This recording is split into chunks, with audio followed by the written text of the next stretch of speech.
October 11, 1996, interview with Well, Nathan Artenstein, tape number 6. Yeah? Yep. Interesting thing with what I remember is, before we crossed the river, liberating Warsaw, it was a case, what I remember, it was, in that side where we were staying, it was a kind of peninsula, a corner. And this peninsula was surrounded for 3 sides from the Germans, on all sides, and about 12 kilometers further. And the Germans was on the other side too.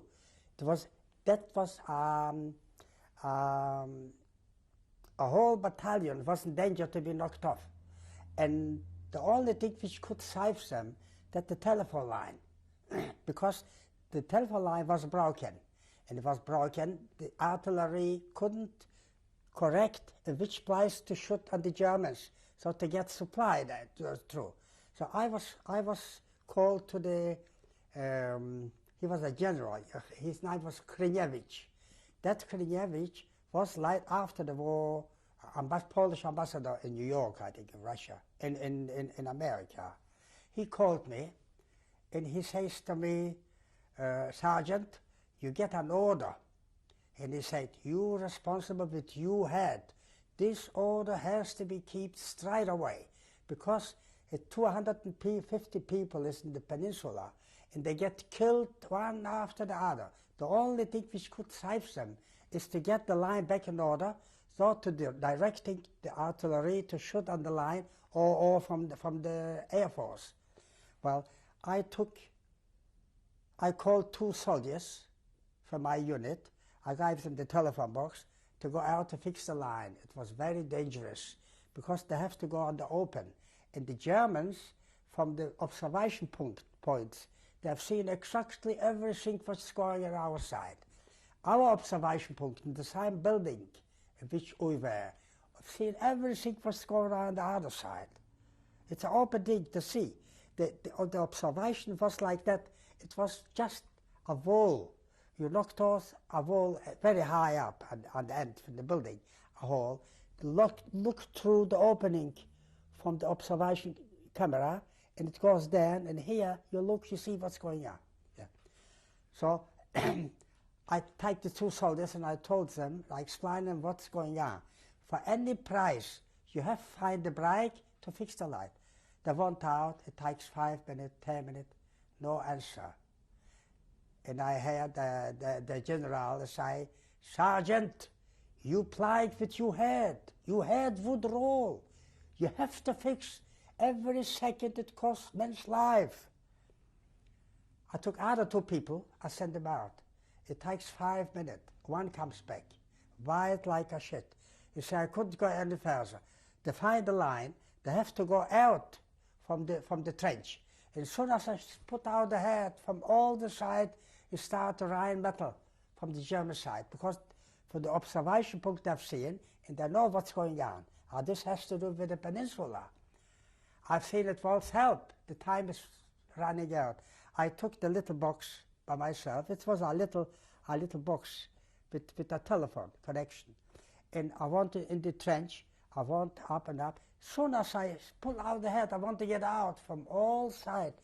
I hear how it started ringing, the pieces of wood from the bombs that they throw at me.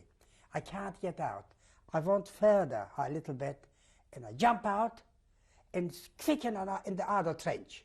And after me, from all sides, it comes the iron. I had a climbing that was waiting for me, like you go hunting from all sides. It was all directed in that side.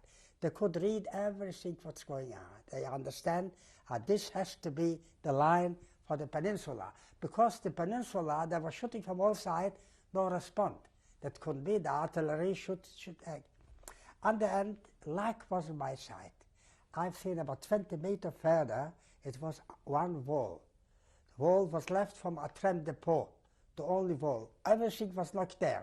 And this wall with a little corner was standing. I said, if I could get through this, I'll be safe. But how to go? You have to go in the open. In the trench, you could go for kilometers around, hiding. But it was quiet, and I got my now or never, and I jump out, and quickly, while I'm going, I keep the line from this side, the wire. It's a black wire like any telephone, black wire like a dinner one. And soon as I start to travel from all sides and start shooting at me, I went in the trench again, and I keep this one. As I went further, for any price, quickly I must get to that wall. It took a few seconds, and I jumped out, and quickly, in the shots from all sides. How I got out alive, it's a nesmerish mind. I couldn't understand it. I should be torn to pieces. And quickly I come to behind, in the corner. I was sitting. My heart was beating like that. I couldn't stand it. I said, "No, I might be safe. What will I do? But it's not the end. I have to get the connection." And luck was with me. Sitting like that, I shouldn't take a small cigarette. I was dying, because if they see the small, they start bombarding me. But I am looking, I've seen many wires. But here was a wire torn off with a wire, because the wire, it's not one inside that many wires, but I've seen the wires split and torn off. I said, maybe this, I didn't know. I took something, I don't remember, a piece of wood or something, and I started to scratch, because they would see me if I'm going out for that position. And I scratched it to me. I pulled the wire to me, calm, I was very cool. I connected, I take the isolation, I connected. I had talking. My God, is it true? Yes, I have a talking. I say the hustler. That means the secret signal. I say, Verona, Verona. That's the name Verona. Verona is the name of a bird, a Verona. Verona in Russian. Verona. And I have said, Verona, listen to you. Who's speaking? I say this and this. I say, connect me with General Khanevich. Momentarily, he connected me with General Khanevich, and I had with the general say, you are Molodets. Molodets, that means you the right boy. You will get a decoration for that. You did the right thing. And it takes maybe 5 minutes, 10 minutes, and the artillery start knock down, and they knock down the whole German artillery around, and soon they start send out patrols, bring back. From 250 they bring back 140 something. And the 140, a lot of very badly wounded. One was with the inside out. He keeps the stomach out. Terrible. Anyway, as soon and I had the command, the general, he said, no, not the command, but my captain. He was a Chuvash, Cossack. His name? A Chuvash. His name, I can't remember. A Chuvash, I can't remember the name. A nice boy, a 27-year-old boy. And he was with crooked legs. He was a first-class horse rider, like the Cossacks, you know. A short one, very nice chap. I hear his voice. He said, Sergeant, we've seen everything. There was on top, on 4th floor, there was on the observation post. They've seen everything, my auctions. I say everything. I say, stay till night, come, till it get dark. Don't show your face. I was feeling much better, I see. I got the line, but I connected the line, and I've heard the talks from the headquarters here, from the first line, voices which I know, my soldiers, everything. I was feeling really good. Soon as nightfall, I jumped to the nearest trench, and with the trenches you go a bit further. Soon as I come down in the well, I've heard, hurrah, Nighten is here, Natek. They called me Natek, Polish. N-A-T-E-K, Natek, Polish name. Natek is here. And straight away I got a big glass of vodka and one gulp, drink it out. I was feeling much better there. 3 weeks later, the whole our battalion with other many units, Polish units, about 2,000 people, was assembled on a big place, a flat place. There was forming 3 rows like that. In the middle, that was diked out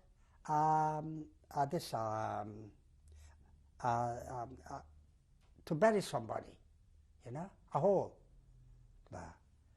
What for this, I don't know. We are looking, 2 soldiers that are leading, tied up, hand behind, a soldier. I think the soldier, my God, is afraid of me. He was once in my unit. What is he doing here? What was the story with him? He was standing guard somewhere. And he's from Lublin. A lot of soldiers from our unit was from Lublin in the other part. He was standing guard. He left the rifle. And he vanished, just vanished. It was a checkup of documents for men, for the military, for the gendarmerie. And he was arrested. Document he hasn't got. They find out he's from the unit. He was court-martialed. That means a military son, rastrel, shooting, for the sergeant. So I kick my feet up, and then it comes a political officer. He's political works. He's in charge of the post of this reading on the units and so on. And he keeps and he read. Soldier this and this, while waiting, while standing guard, he left the rifle, the sergeant. The result, dead for shooting. Straight away this volunteers. They took volunteers. Nobody has a heart to kill an owner, and our people. And the 5 people, and he was standing near the hole and tied them up the eyes, and he say, and he read this. For the sergeant in wartime, rastrel, shooting, and the whole unit to shoot him. He feel like this. Then comes a doctor, he find him, dead. All right, he was buried. And then again, they read out 10 names for decorations, for special decorations, Hero's Cross. In Poland, the Hero's Cross, this is one of the most important. They are higher, like virtuti militari. Polish are very high, but it's something different. But Hero's Cross, they mostly give them when the person is dead. They must do something. In English people will understand if I explain it like Victoria Cross. Exactly, Victoria Cross, very rare.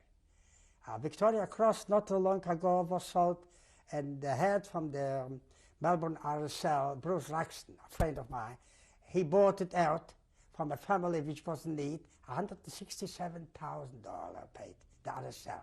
This goes in the museum, War Museum. And this is similar, but in Poland it's not in Polish they haven't got money, but it's very, very, very rare. And a Jewish man to get that's unheard. That's one in a lifetime, a Jewish. But in this case, I have to call one name, nobody cares. After that goes to the family. A second name, a third name. The 5th name I hear, who called my friend Tadeusz Niemiecki. They're from the forest. Gering used to come of this. He was saving so much lives. Terrible. He didn't fight. He wasn't fighting for nothing. He goes the dead right up the front. While he wasn't careful, he was alive. And other people that was very, very careful, they was killed. You understand? I be the same. I was sure my family is dead, everything, no life. What is life? I wasn't frightened to be dead. And for that I was saved. I was saved only for that. Niemiecki, Wisdom, he was out, he comes the captain, pinned Hero's Cross back. I been the last one, the 10th. I wouldn't believe it. Three crocks for I wouldn't believe it. I come to the pinned this cross. Later on, when we come, we liberated a lot of towns, Polish towns, whole Poland. When we went through townships, in small towns or bigger towns, the girls, they start kissing the soldiers, throw flowers of them. They got rid of the height the Germans, the SS, terrible. And in that town, I was walking with that. Past a colonel, as high a colonel, a higher than not captain, major, colonel. The next is a general.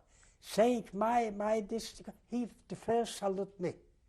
He didn't salute me as a person. He saluted the crest, the very highest. And with this, I'm very proud. As a fact, it's enough to say, I have it here, it's still, it's printed out in the metal, N.A., my initial, Knight Artenstein. Okay. Special for everyone, his initials. We'll show it after the Where? interview. I said we'll show it Later, after. later, Yes. I'll show you the other one. Can too. you tell me about the other camps that you liberated? About? Other camps that you liberated. Yeah, soon as I crossed the Zlotov, I made a parcel, beautiful clothing, everything, and I sent it to my wife. Later on, while we've been in Melbourne, my wife with Guilfoyle decided she's got a dress, a beautiful dress, but the dress was very old, it's got a hole in it. If she sold it, she got a very big price. Doesn't matter the holes from old, it's a nice dress. She sold it, and she made a good living because of the parcels which I sent. That was only the beginning, but later on, it comes so many parcels to Russia, then the price falls. Everybody wants to sell. It couldn't get at prices. Anyway, we went further. The second town we liberated was the name Yastrov. And we find out that Yastrov was a POW camp. POW, that's POW, prisoners of war. And in that camp was thousands of Polish officers. But they was treated not bad from the Germans. For the Germans, one thing, they didn't give any food to camp. But the camp is got from Geneva, from the Red Cross. They got parcels, food for every prisoner, except it was between this 1,000 was a few hundred Jewish former officers. The Polish didn't let through, I remember yet, was the Jewish, I meet a few Jewish the prisoner of war officers, what they told me. They are left alive because they got good friends between the Polish and they helped them, but didn't get. The fact is, this is a very bad sign. It's a shame for the Polish officers. As they are our brother, the Jewish officers, they're treated like that, they got to die in the hundreds for hunger. That left a very bad impression. And even all the friends of mine, my sergeant, the lieutenants, they was swearing at them. How could they do that? There was all against us. Very, very much touched. The fact, after this, we went further and further. The Germans, they haven't got, you can't stop them, because they've got nothing to stop. Any natural is a river. A big river is a natural border. You can't get through.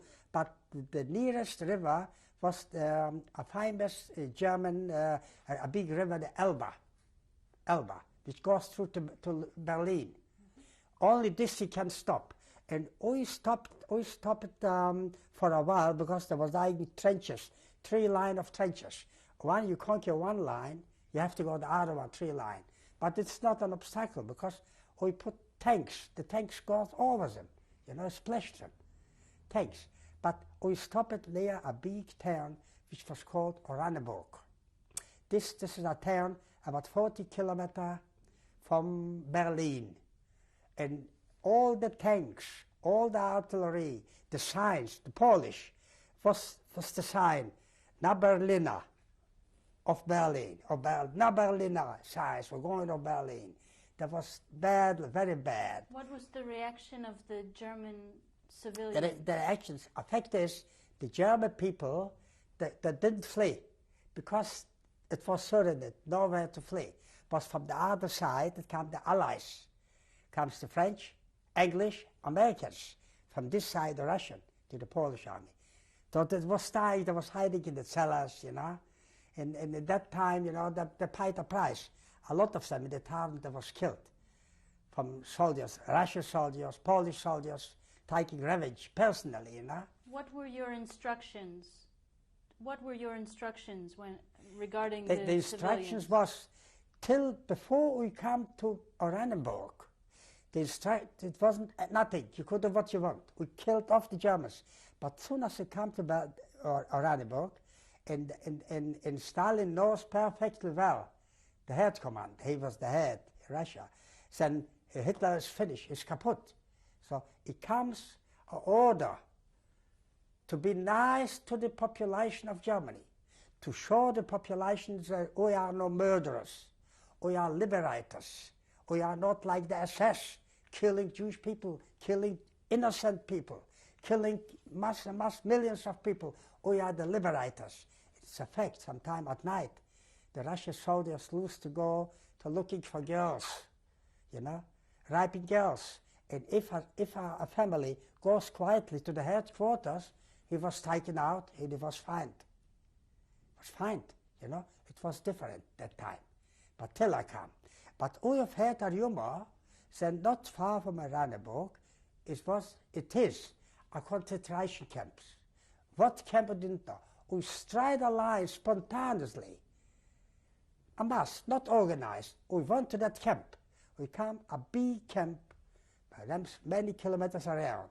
The gate was open. We went inside. We was very careful inside. We heard shooting. What was the shooting? In that camp, it was 3,000 Jewish girls, Jewish women from Hungary, Hungarian Jewish girls. They was working for the army, for the German army. The shirts, all the things for the German army. You understand? The dresses, everything for the German army.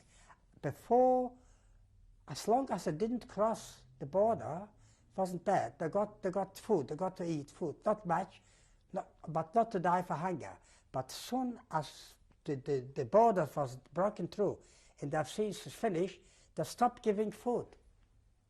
So the girls they was dying out en masse just for hunger.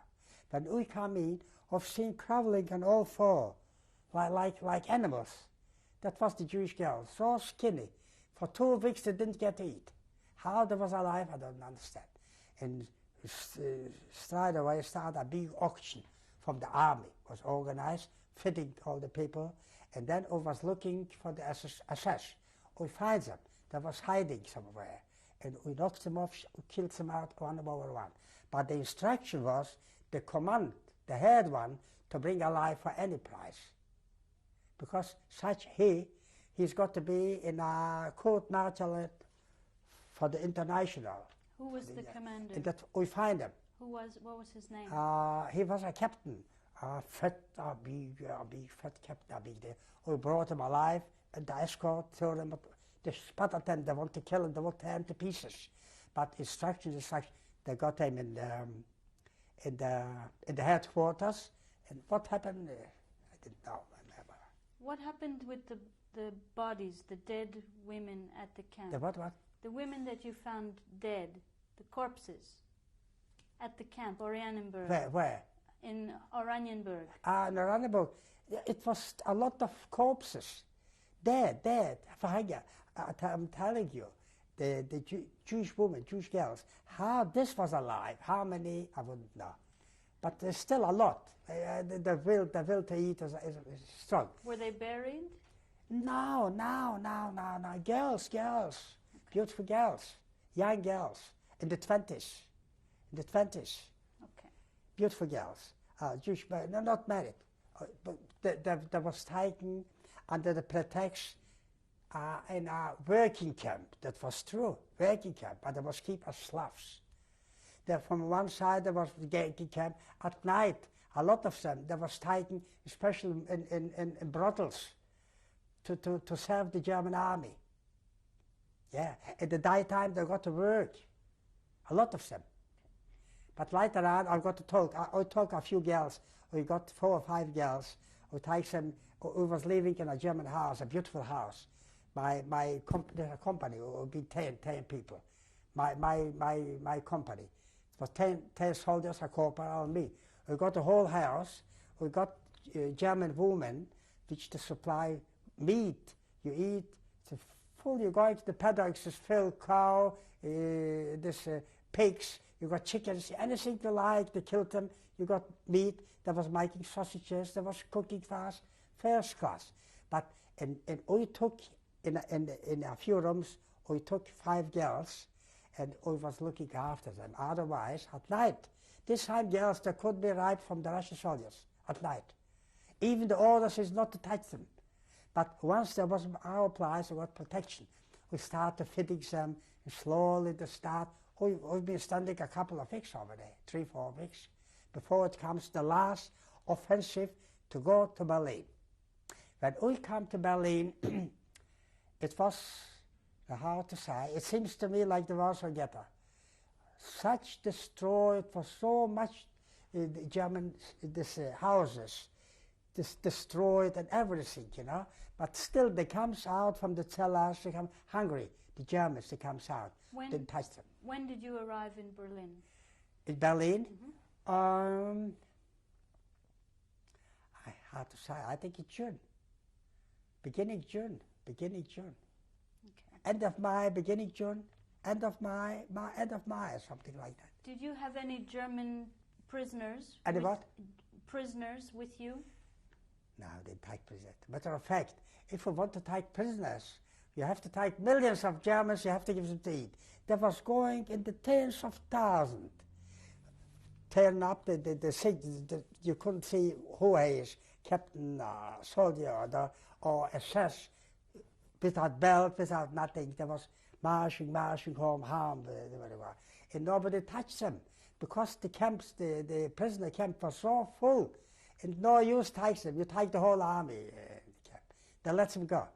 We didn't touch them. Didn't touch them. Okay. What did you find when you arrived at Berlin? When I arrived to Berlin, I was looking for Jewish people. How could I find a Jewish people, a Jewish man such as that?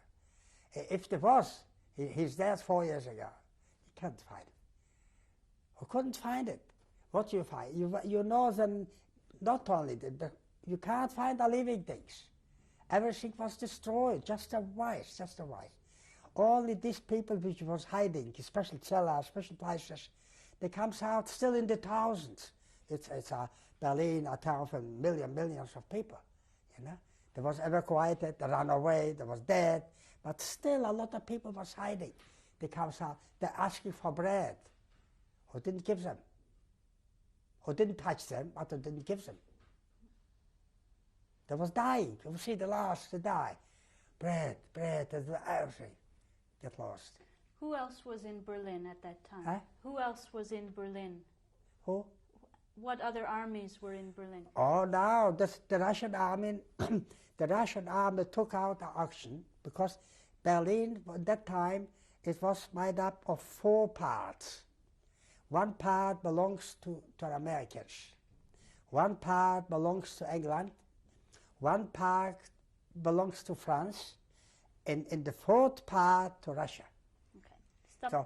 So you got to feed the people, That's what it was. Okay. Stop here, we'll change the tape.